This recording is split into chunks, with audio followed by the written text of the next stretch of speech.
السلام عليكم ورحمة الله. أسلحة الإلهاء الشامل وصعوبة إيجاد البدائل والمجموعات الأثنية في أمريكا. وهل يظل اللوبي الارمني-الأميركي قويا ومؤثرا في السياسة الاميريكية حتى الاعتراف المطلق بإبادة الأرمن في عام 1915 مع مؤسس ومدير الترنتف راديو دايفد بارسميان من الداخل؟ معكم زينب الصفار، تابعونا.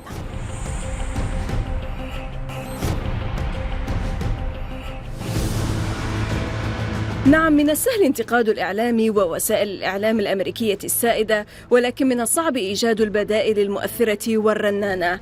انطلاقا من هذه المقولة وإيمانا بأنه يتحتم على الإنسان أن ينقل حقيقة ما يجري، بدأ الإعلامي والكاتب دايفد بارسميان عمله الصحفي الهادف عبر الإذاعة البديلة أو Alternative Radio من ولاية كولورادو في أميريكا عام 1986. ولأنه محبط من انعدام الأصوات التقدمية في وسائل إعلام الشركات، كانت مبادرته التي تهدف إلى مقارعة هذا الإعلام بأكثر من مجرد انتقاد الأخبار عبر وسيلته الإعلامية التي باتت تقدم مضمونا يصل إلى ملايين المستمعين عبر 175 إذاعة أمريكية. مواضيعه تطرقت إلى تحليل قضايا عالمية اجتماعية واقتصادية وبيئية مهمة، وإلى إيجاد الحلول لكل تلك المعضلات التي كرسها أيضا في كتاباته ومؤلفاته. دايفد ينحدر من عائلة أرمنية نجت من إبادة الأرمن عام 1915، جعلت من تجربته المبكرة والمريرة الدعامة لوعيه الثقافي الذي شكل قاعدة ثابتة لعمله الإعلامي. تأسيس Alternative Radio كان محاولة دايفد الشخصية ليكون بمثابة منتدى للجدل والحوار والنقاش الدائم، ولتقديم أصوات لجماعات همشت وأخرست طويلا 30 عاما، وما زال دايفد يرفع صوت أولئك غير المسموعين أو المهملين.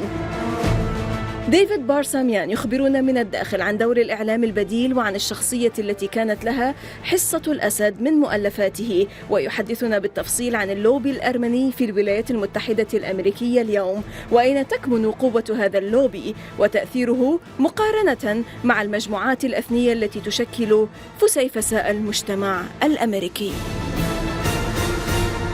Mr. David Baarsamian, the award-winning founder and director of Alternative Radio, which is based in Colorado in the U.S. Welcome to من الداخل, or from the inside, sir. Thank you so much, Zeynep. It's a pleasure to be here. It's our pleasure, sir. Well, allow me, David, to start with your own words. You say, quote, corporate media are largely weapons of mass distraction. Language is manipulated to manufacture consent and to limit the bounds of permissible thought. That's one reason I started Alternative Radio out of my house many years ago. You can't simply whine and complain. You need to come up with positive alternatives that give people hope. So, as we can see, that it's very easy to criticize the American media, but it's rather difficult to create quality alternatives. And that's something that I wanted to do. I embraced that challenge more than 30 years ago. I began with very few resources, and I must say I wasn't encouraged by family or friends. They said, well, who's going to listen to this, and how will you support yourself, and this has no chance to be successful. But I overcame those difficulties and have now broadcasting on over 200 public radio stations in the United States, in Canada, Australia, South Africa, in the UK, and elsewhere. Mm-hmm. What type of station is Alternative Radio?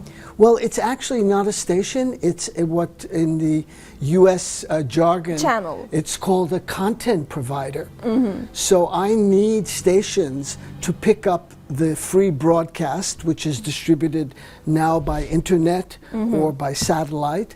They're able to download it for free and broadcast it. So my economic model, which is the question, how do you survive, is rather interesting.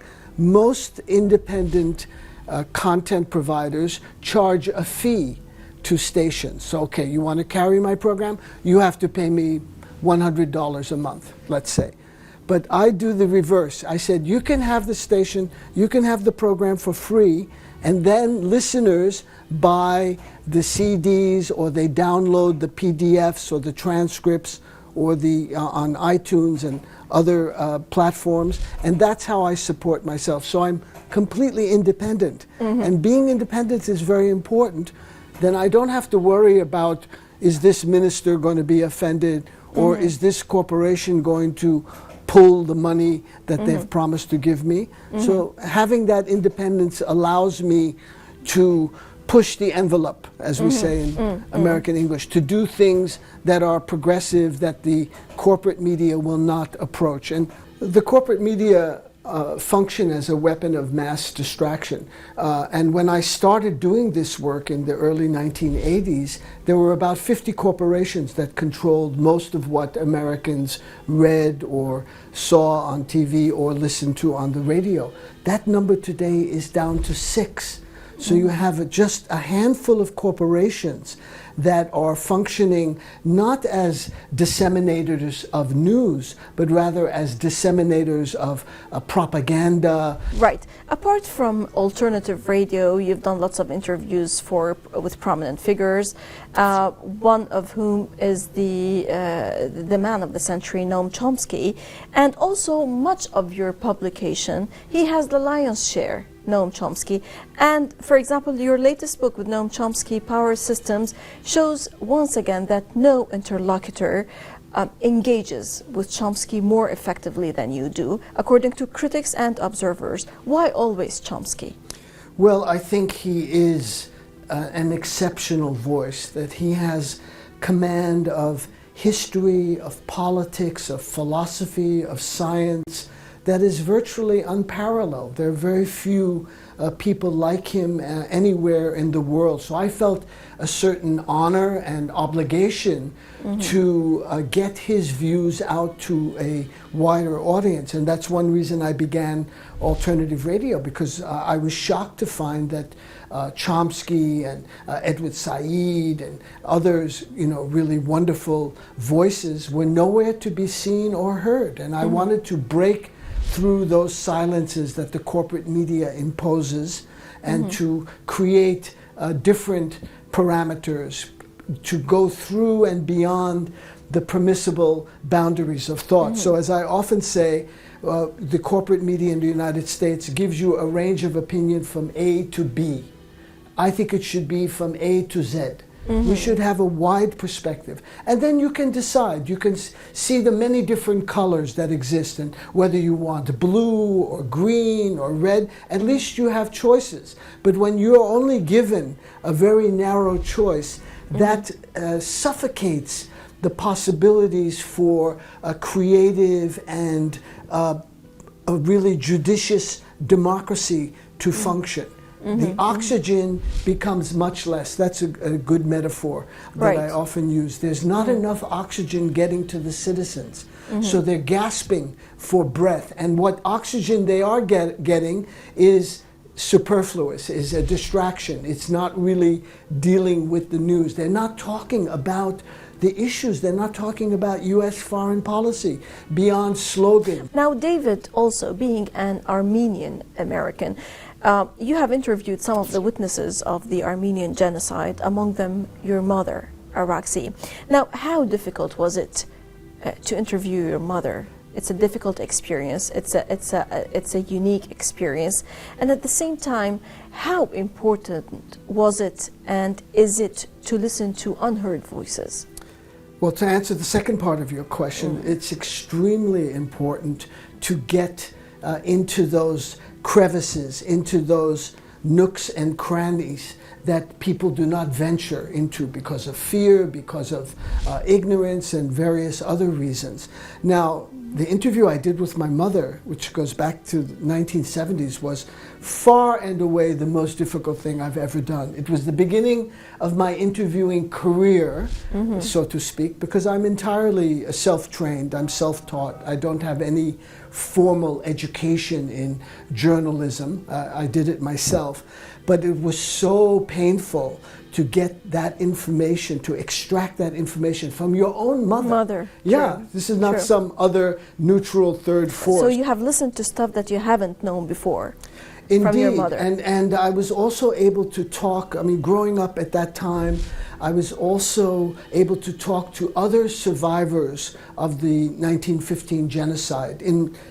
We call them family, but really they were just survivors. But anyone who came out of that was an uncle, an amu, or an aunt, you know, even though they weren't directly related. So I collected all of those stories because I felt history is important. We have to know, you know, as Orwell says, those who control the past control the present, those who control the present control the future. So we need to know what happened and we need to preserve those voices. So to have a first-hand testimony is singular. It is unique. It's not someone like, let's say you or me, oh, I heard about the famine in Lebanon. She's a witness. She's a witness, yeah. And that's very powerful. How did the people interact with this particular subject?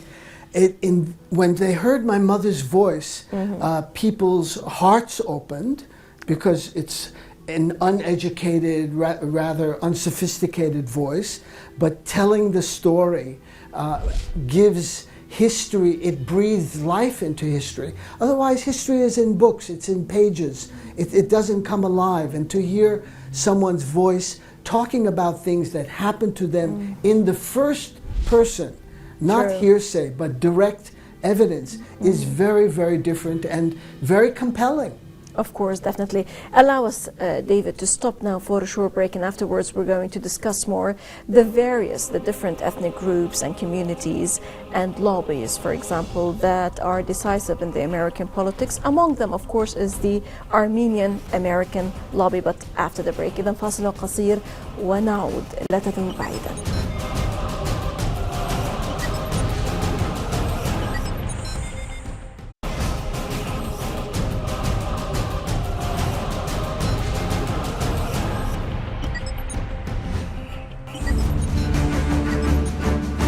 يصنف زبيغنيو برجينسكي اللوبيات العرقية الثلاثة الأكثر فعالية في السياسة الأمريكية على النحو التالي: اللوبي الإسرائيلي الأمريكي، واللوبي اليوناني الأمريكي، واللوبي الأرمني-الأميركي. مؤسس ومدير الترنتف راديو دايفد بارسميان، ما هي ملاحظاته حيال تأثير اللوبيات العرقية وصاحبة النفوذ على المصالح الأمريكية والسياسة الخارجية؟ Well, they're not just ethnic lobbies. There are other very, very powerful lobbies. For example, the gun lobby, the NRA. They have prevented. I mean, the United States is a very violent country, although it likes to lecture to other countries around the world about nonviolence. In itself is an extremely violent country. A day doesn't go by when there aren't shootings. The latest happened in Michigan. 6 people were killed. And the gun lobby has been able to prevent any meaningful gun control.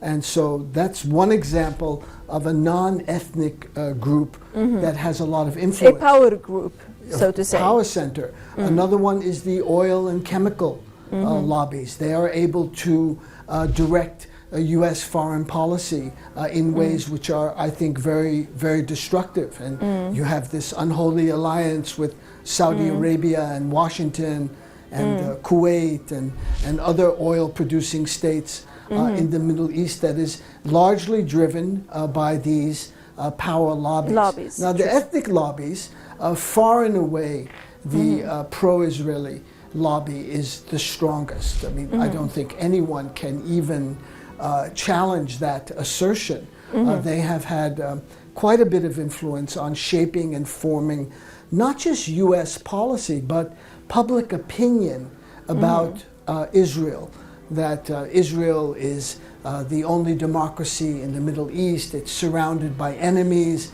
that wish it harm, and not getting other types of critical information. Apart from the Israel lobby, what about other lobbies? Well, for example, the Latino lobby, the Cuban lobby has grown in enormous numbers and influence, because there's been a great increase in the Latino population. The Cuban lobby is one issue oriented, and that is to prevent the normalization of relations between the United States and Cuba. And they have had an extremely pernicious and negative effect. But they failed. Ultimately, now they have failed after decades and decades of the United States imposing an economic embargo on Cuba. So fortunately, that lobby seems now to have been, I think, overwhelmed by chronology, by age, by demographics. The younger generation of Cuban Americans, they're born in the United States. They are open up, for example, to amending the relations perhaps with Cuba. Totally. They don't see the wisdom of their grandparents and parents' policies of trying to strangle this small island nation 90 miles off the coast of Florida. It doesn't make sense to them. Why not have relations? In talking about the ethnic lobbies, what about the Armenian-American lobby? Now, I have two observations. The first one, observers indicate that while the Armenian lobby has been effective in a number of public relations campaigns, it has been, after more than 25 years of effort, a failure regarding their primary goal, which is the recognition of the Armenian genocide by the U.S.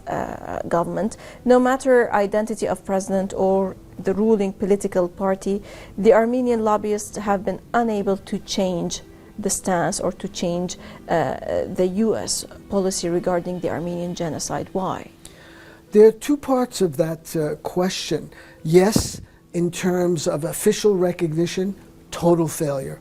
They have not gotten anything beyond platitudes and cliches about a tragedy, a massacre, atrocities happened, and those kinds of euphemisms. The word genocide by state officials is excluded. But in terms of informing public opinion, these campaigns have brought the issue to a wide range of Americans who did not know about what happened in 1915 and the history. So it's a mixed bag, and the official lobby has concentrated, I believe, too much on trying to get the president to make a declarative statement. Now, 2015 was the 100th anniversary of the genocide. It was recognized by the Pope. It was recognized by Turkey's closest allies at the time in 1915, Germany and Austria. It was recognized by France, also unequivocally. And what is the Turkish response? They withdraw the ambassador, they huff and they puff and they say, this is an insult to the Turkish nation, etc., etc. And then it's business as usual. So do you think that today the Armenian-American lobby is subdued by the Turkish Azeri lobbies? Well, the Azeri question is different. That has to do with Azerbaijan and a sliver of territory. Yes, Karabakh or Nagorno-Karabakh or Artsakh, as it's called in Armenian. That's a separate issue from gaining recognition for the Armenian genocide. Of the genocide. And the Armenians have... But they are working together, to quell, Indeed, and they're trying to wed these different conflicts and different questions. But I think this policy of the Armenian, let's say the leadership of these lobbying groups in the United States has been to give large amounts of money and to have banquet dinners for these politicians running for president. And when they're running for president, they'll say anything. Of course, yes, whatever you want, I will say it when I'm elected president. Now, we have a perfect example of Barack Obama in 2007 saying unequivocally, without any ambiguity, he said, when I am elected president of the United States, I will recognize the Armenian genocide. Okay, he's elected president in 2008. He takes power in 2009. What happens? Nothing. Then it's about Turkey's alliance with the United States. It's a trusted NATO ally. We cannot, at this time, because of wars in Iraq and other parts of the Middle East, and the U.S. needs the Turkish Air Force base in Adana, etc. All kinds of excuses are invented. Time and time again, this has happened, and the Armenians keep playing this same stupid game. I mean, they should, look at reality. However, David, there is another observation on the other hand, an interesting article about the Armenian lobby titled, "Divided They Conquer: The Success of Armenian Ethnic Lobbies in the U.S." talks about an inter-community rivalry within the Armenian-American population represented by the two lobby groups in Washington, which is the ANCA, the Armenian National Committee of America, and the Armenian Assembly of America. Why, on the other side, there is such a fascination to the point of obsession with the Armenian lobby, while Turkish and Azeri publications and officials make frequent references to the too powerful Armenian lobby? Well, I think that assertion is greatly exaggerated. As to the actual power and influence of these two Armenian lobbies. Lobby groups, yes. Turkey has been very successful in persuading U.S. politicians, particularly the president, not to move on the issue of genocide recognition. I mean, this is a historical fact. It's not disputable. It's not in any way doubted. What is preventing the president from making a clear statement? It's not just an issue of justice, it's also an emotional issue, because if you do not have recognition of something, you're left in a kind of limbo. There's no closure. So I think that's what a lot of Armenian Americans and Armenians and the diaspora in Lebanon and elsewhere, they want that closure. They want the admission of guilt, of responsibility. It's very, very important. Right. Mr. David Baarsamian, the award-winning founder and director of Alternative Radio, many thanks indeed for joining us. And of course, you'll be joining us next week to talk amply about the presidential race in November this year, 2016. Thanks, Zeynep. You're most welcome, sir. إذن اللقاء في الأسبوع المقبل مع الجزء الثاني من هذا الحوار مع دايفد بارسميان، مدير ومؤسس Alternative Radio، للحديث عن السباق الرئاسي في الولايات المتحدة الأميركية. للمزيد من التواصل بريدنا theinsight@الميادين.net وصفحتنا على الفيسبوك من الداخل، من كل فريق عمل من الداخل من كل الميادين. السلام عليكم ورحمة الله.